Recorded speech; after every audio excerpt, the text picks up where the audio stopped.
बिस्मिल्लाहिर्रहमानिर्रहीम। अस्सलाम वालेकुम दोस्तों। पिछले एपिसोड में हमने बात की थी नॉलेज वीएस एक्शन।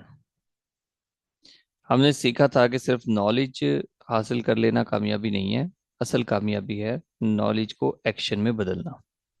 लेकिन आज एक बहुत इंपॉर्टेंट सवाल है कि एक्शन शुरू कहाँ से होता है। कभी हम स्टडी करने बैठे हों, किताब आप स्टडी करने बैठे हों, किताब खोली भी हो, अचानक दिल करता है यार जरा व्हाट्सएप चेक कर लें। व्हाट्सएप खोला, फिर इंस्टाग्राम, फिर एक रील, और जब होश आया तो 2 घंटे गुजर चुके होते हैं। अब आप क्या कहते हो? मुझ में डिसिप्लिन नहीं है। अच्छा, ऐसा प्रॉब्लम डिसिप्लिन नहीं है, असल प्रॉब्लम है स्टिमुलस। इसका हमने कल मैंने एक वीडियो में छोटा सा जिक्र किया था। आज उस पे डिटेल से बात करेंगे आखिर ये स्टिमुलस होता क्या है। सिंपल अल्फाज में कहें तो स्टिमुलस वो पहला सिग्नल है जो हमारे दिमाग को किसी एक्शन की शुरुआत करने पर मजबूर करता है। ठीक है, साइकोलॉजी में एक चेन होती है कि एक स्टिमुलस आया, उस स्टिमुलस ने एक थॉट को ट्रिगर किया, वो थॉट इमोशंस क्रिएट करती है, और जैसे ही इमोशंस पैदा होते हैं, इमोशन एक्शन करने पे मजबूर करते हैं, और एक्शन जब रिपीट होते हैं तो उनको हम हैबिट कहते हैं। और आप टोटली हैबिट्स का मजमुआ हो। ठीक है, आपका जो करेक्टर है, आपके करेक्टर को आइडेंटिफाई कैसे किया जाता है? हैबिट्स की बेस पे। तो हर एक्शन किसी स्टिमुलस से शुरू होता है। अगर स्टिमुलस बदल जाए तो आदतें बदल जाती हैं, और जब आदतें बदल जाती हैं तो जिंदगी भी बदल जाती है। इसकी दो टाइप्स होती हैं।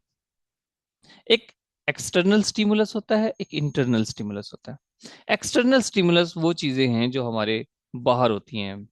फॉर एग्जाम्पल, आपके मोबाइल पे नोटिफिकेशंस आते हैं, अजान की आवाज आती है, teacher, parents, friends, library, study table, books, ये सब एक्सटर्नल स्टिमुलस हैं। और एक स्टूडेंट लाइब्रेरी में जाता है, फॉर एग्जाम्पल एक स्टूडेंट लाइब्रेरी में जाता है, हर तरफ लोग पढ़ रहे होते हैं, पढ़ते हुए नजर आते हैं। ठीक है, उसका दिमाग ऑटोमेटिकली स्टडी मूड में चला जाता है। लेकिन वही स्टूडेंट बेडरूम में बैठा है, और वहां पर बेड नजर आ रहा है, मोबाइल है, लैपटॉप है, तो दिमाग क्या कहता है? "यार, थोड़ी देर आराम कर लेते हैं। ठीक है, थोड़ी देर आराम कर लेते हैं।" जेम्स क्लियर यहाँ पर एक बात कहते हैं, जेम्स क्लियर कि environment is the invisible hand that shapes human behaviour. आपको पता भी नहीं होता कि आपके आसपास कितने स्टिमुलस हैं जो आपको बना रहे हैं, आपको लेजी बना रहे हैं या एक्टिव बना रहे हैं। आपका फ्यूचर उन्हीं स्टिमुलस पर बेस करता है। एनवायरमेंट खामोशी से आपकी पर्सनैलिटी बना रहा होता है, आपको अंदाजा भी नहीं होता। इंटरनल स्टिमुलस की बात करते हैं। हर स्टिमुलस बाहर से नहीं आता, कुछ स्टिमुलस अंदर से उठते हैं।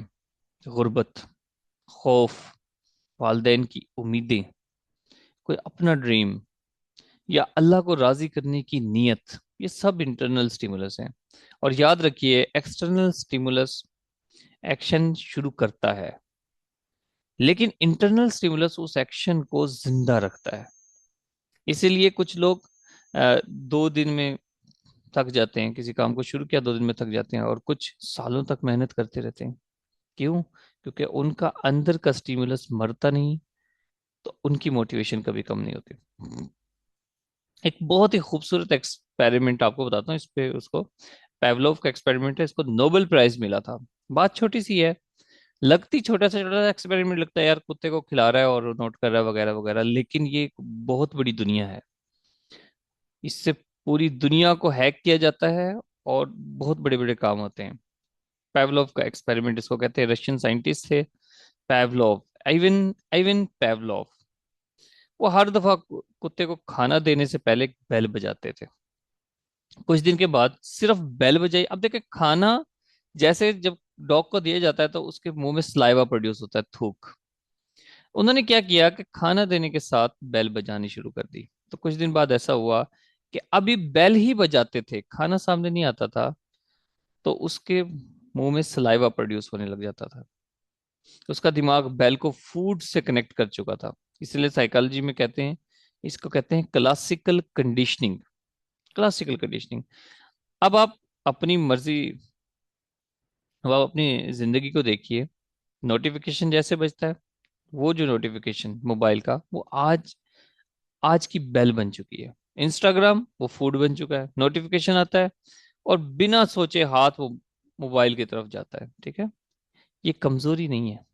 अगर आप सोचते हो कि सेल्फ डिसिप्लिन की कमी है या मेरे अंदर स्ट्रेस है जो मैं मोबाइल को उठाने जा रहा हूँ, नो, इट्स अ कंडीशनिंग। और जिस तरह कंडीशनिंग बनती है उसी तरह बदली भी जा सकती है। लोग कहते हैं मोटिवेशन सिर्फ 2 दिन चलती है। आपने किसी की बात सुनी, 2 दिन बात सुनी, उसके बाद खत्म। हकीकत यह है कि मोटिवेशन खत्म नहीं होती। याद रखिएगा, मोटिवेशन खत्म नहीं होती, स्टिमुलस बदल जाता है। संडे को सेमिनार अटेंड किया, पॉजिटिव लोग मिले।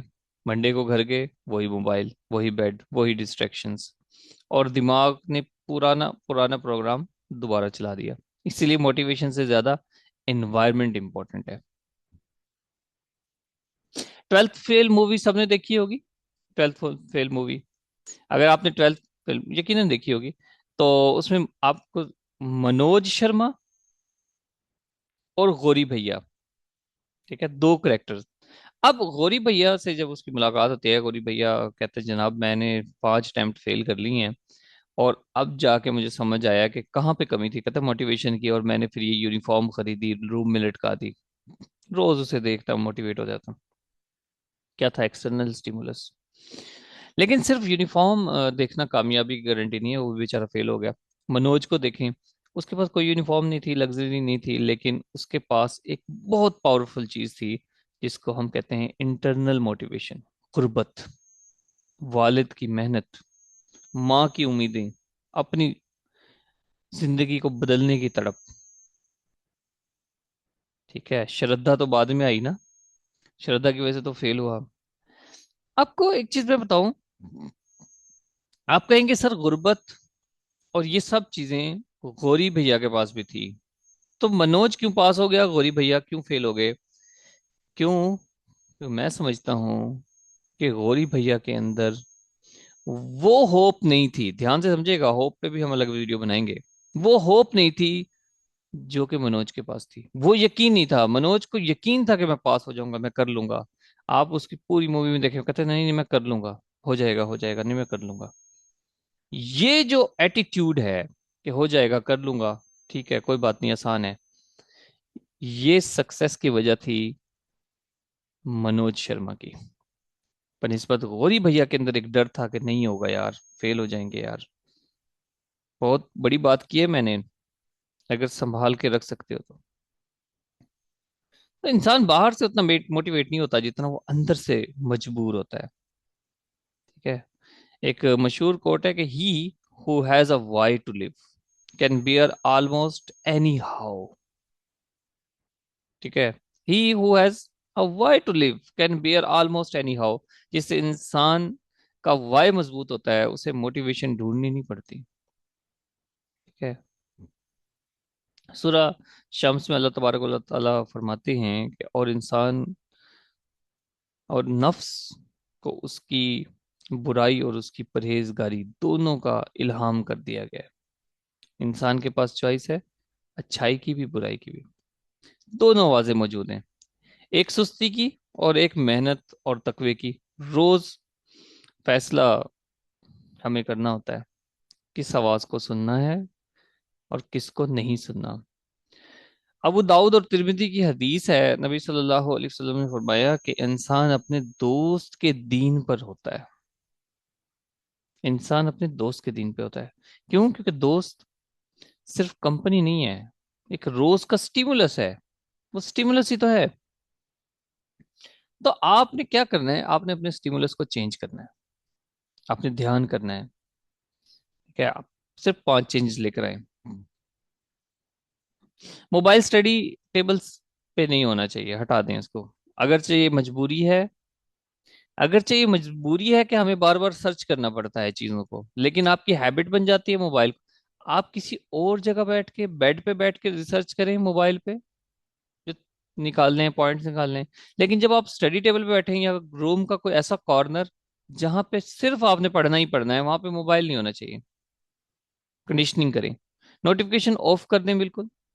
हर रोज एक ही जगह स्टडी कीजिए, ठीक है, वहां जब मोबाइल ना हो, एक जगह ऐसी हो, क्योंकि सब स्टूडेंट्स के पास वो स्टडी टेबल वाली फैसिलिटी नहीं होती, लेकिन एक कॉर्नर जहां पर आपने बैठ के सिर्फ पढ़ना है, वहां मोबाइल नहीं होना चाहिए। पॉजिटिव लोगों के साथ वक्त गुजारिए लाजमी, ठीक है, सुबह उठते ही सोशल मीडिया की जगह कुरान की चंद आयत, ठीक है, या अपना गोल देखिए। कुछ हफ्तों बाद स्टडी टेबल देखते ही दिमाग स्टडी मोड में चला जाएगा, क्योंकि वहां पर ये विल पावर नहीं है भाई, ये रिकंडीशनिंग है, रिकंडीशनिंग है। आपको मैं बताऊं, अगर आपके पास आज तक कोई स्ट्रॉन्ग स्टिमुलस नहीं था, तो आज एक होना चाहिए, ठीक है। अपनी माँ का चेहरा देखें, अपने वालिद की मेहनत, अपनी गुर्बत देखें, अपना ड्रीम देखें, या अल्लाह को राजी करने की नीयत। ये जिस दिन आपका वाय मजबूत हो गया ना, उस दिन एक्सक्यूजेस कम और एक्शन ज्यादा हो जाएंगे। आपको एक चैलेंज देते हैं जी, नोटबुक उठाएं, दो कॉलम्स बनाएं। एक पे साइड पे लिखें नेगेटिव स्टिमुलस, दूसरी तरफ लिखें पॉजिटिव स्टिमुलस। हर नेगेटिव स्टिमुलस के सामने एक पॉजिटिव अल्टरनेटिव लिखिए, कि अगर एक शख्स मुझे डिस्करेज कर रहा है इस काम को ना करने का, तो कोई ऐसा भी तो होगा जो मुझे इसको बूस्ट अप कर सकता है। सिर्फ ये एक्सरसाइज आपकी जिंदगी की डायरेक्शन बदल सकती है। एफर्मेशन की तरफ आए तो दिल पे हाथ रखिए, वो सांस वाली जो टेक्निक है ना, उसको अप्लाई करते रहिएगा, आपका माइंड रिलैक्स रहेगा, ठीक है। अपने दिल पे हाथ रखें और मेरे साथ बोलें, मैं अपनी जिंदगी के स्टिमुलस को समझता हूँ, मैं नेगेटिव ट्रिगर्स को पहचान रहा हूँ, मैं अपना इन्वायरमेंट बेहतर बना रहा हूँ, मैं अपने नफ्स पर कंट्रोल हासिल कर रहा हूँ,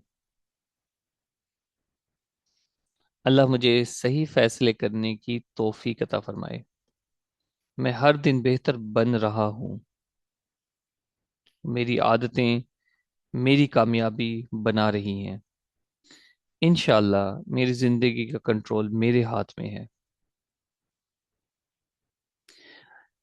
अगर आज की वीडियो ने आपको कुछ नया सिखाया है, तो कमेंट में सिर्फ एक लाइन लिखें, आसान है। कि अपने दोस्तों के साथ शेयर करें, इसको लाइक करें, और हमारे साथ जुड़े रहें नेक्स्ट वीडियो के लिए। लास्ट में एक बात याद रखें, कि आपकी ज़िंदगी को आपके फैसले नहीं, बल्कि रोज़ मिलने वाले स्टिमुलस और उन पर दिए गए रिस्पॉन्स शेप करते हैं। इसलिए स्टिमुलस बदलिए, और धीरे धीरे अपनी तकदीर भी बदल दीजिए। इसके साथ ही जी, अल्लाह हाफिज़, ख्याल रखें अपना।